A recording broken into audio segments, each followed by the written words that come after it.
तो फ्रेंड्स, आज अपना लोग सरलीकरण सिंप्लीफिकेशन का कॉन्सेप्ट लेंगे। अब ध्यान दीजिए, सरलीकरण में होने वाले विभिन्न संक्रियाओं को एक शब्द से याद रखेंगे, जिस शब्द का नाम है बोर्ड मास। बात समझ रहे होंगे सब आदमी। और यह जो बोर्ड मास है, इस बोर्ड मास में जितने भी लेटर यूज हुए हैं उस सब लेटर का अलग अलग मीनिंग होता है। जैसे बी है तो बी को हम ब्रैकेट्स बोलेंगे, ओ है ओ को ऑफ बोलेंगे, डी है तो डी को हम डिवीजन बोलेंगे, एम है एम को मल्टीप्लिकेशन बोलेंगे, ए है ए को एडिशन बोलेंगे, एस है और एस को सब्ट्रैक्शन बोलेंगे।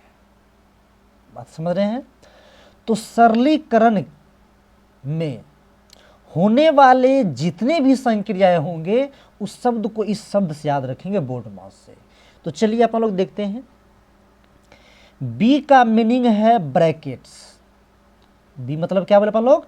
ब्रैकेट्स। हिंदी में इसको कोष्टक कहते हैं। और कोष्टक भी चार प्रकार के होते हैं। देखिए, इसको रेखा कोष्टक बोलते हैं, लाइन ब्रैकेट। उसके बाद इसको छोटा कोष्टक बोलते हैं, स्मॉल ब्रैकेट। इसको मझला कोष्टक बोलते हैं, कर्ली ब्रैकेट। इसको बड़ा कोष्टक बोलते हैं, बिग ब्रैकेट, या इसी को स्क्वायर ब्रैकेट भी कहते हैं। अब देखिए, ओ का मतलब होता है ऑफ, हिंदी में का कहते हैं, अर्थात गुना होता है।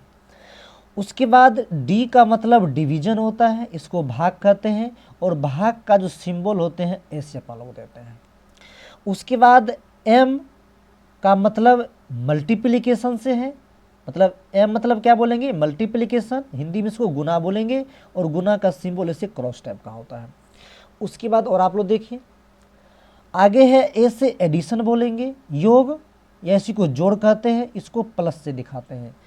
उसके बाद एस का मतलब सब्ट्रैक्शन समझना है। सब्ट्रैक्शन को हिंदी में व्यवकलन या घटाव कहते हैं, इसको ऐसी चिन्ह से दिखाते हैं। तो सरलीकरण में, सिंप्लीफिकेशन में जितने भी संक्रियाएं ऑपरेशन होते हैं उस ऑपरेशन को हम बोर्ड मास, एक शब्द है, इस शब्द से याद रखते हैं, जिसमें हर एक वर्ड का मतलब अलग अलग होता है। हमको बता दीजिए, समझ गए होंगे। चलिए, अब यहाँ पर हम ब्रैकेट्स के बारे में थोड़ा आपको बताना चाहते हैं, थोड़ा ध्यान से बाद में सीखेंगे। चलिए ध्यान दीजिए। देखिए, कोष्टक, ब्रैकेट्स, सरलीकरण की कोई भी सवाल होगा तो सबसे पहले उसमें हम कोष्टक को सॉल्व करते हैं, और कोष्टक में भी इतने कोष्टक होते हैं। तो सबसे पहले कोष्टक में भी जो कोष्टक होते हैं उस कोष्टक को रेखा कोष्टक कहते हैं, उसको इंग्लिश में लाइन ब्रैकेट कहते हैं, संकेत में से दिखाते हैं। छोटा कोष्टक को स्मॉल ब्रैकेट बोलते हैं, इसको संकेत में से दिखाते हैं। मझला कोष्टक, कर्ली ब्रैकेट, संकेत में ऐसे दिखाते हैं। बड़ा कोष्टक, बिग ब्रैकेट, संकेत में ऐसे दिखाते हैं। अब ध्यान दीजिए सब आदमी, यह तो कोष्टक कॉन्सेप्ट हो गया। अब कोष्टक का नियम क्या है, इसको कैसे तोड़ेंगे, इसको कैसे सॉल्यूशन करेंगे। तो चलिए, इसको भी हम एक स्टार लगा के पॉइंट दिए हैं, सब आदमी इसको लिख लीजिएगा, ध्यान दीजिए। तो कोष्टक का नियम क्या है? Rule of brackets.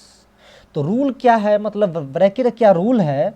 सबसे पहले रेखा कोष्टक को सॉल्व करेंगे, मतलब सबसे पहले रेखा कोष्टक को तोड़ेंगे। अगर कोई व्यंजक है और उस व्यंजक के ऊपर ऐसे करके लाइन खिंचा हुआ है तो सबसे पहले इसी का क्रिया करेंगे, इसी को तोड़ेंगे, और तब छोटा कोष्टक, इसको सॉल्व कर लेंगे, तब छोटा कोष्टक को तोड़ेंगे, पुनः मझला कोष्टक को तोड़ेंगे, अंत में बड़ा कोष्टक को तोड़ेंगे।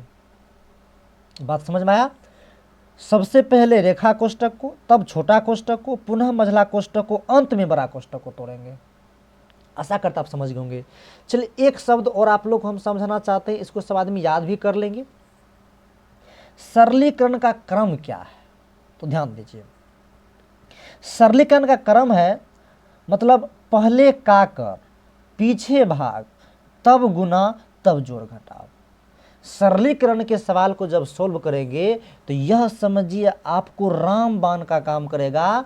इसको आप ऐसे ट्रिक में भी याद रखिएगा, पहले का करी, पीछे भागा, तब गुना करी, जोड़ घटावा। इस तरह से आप याद कर सकते हैं। इस लाइन को हम लिख दिए हैं, जो पहले का कर, पीछे भाग, तब गुना, तब जोड़ घटाव। तो इस चीज़ को आप याद कर लेंगे सर आदमी। और इससे रिलेटेड जो सवाल होंगे, level first, level two, level third, level fourth, जितना भी लेवल का सवाल होगा हम सब सवाल आपको कराएंगे। और यह वीडियो लगे अच्छा तो अपने दोस्तों के पास शेयर कीजिए। ओके, धन्यवाद।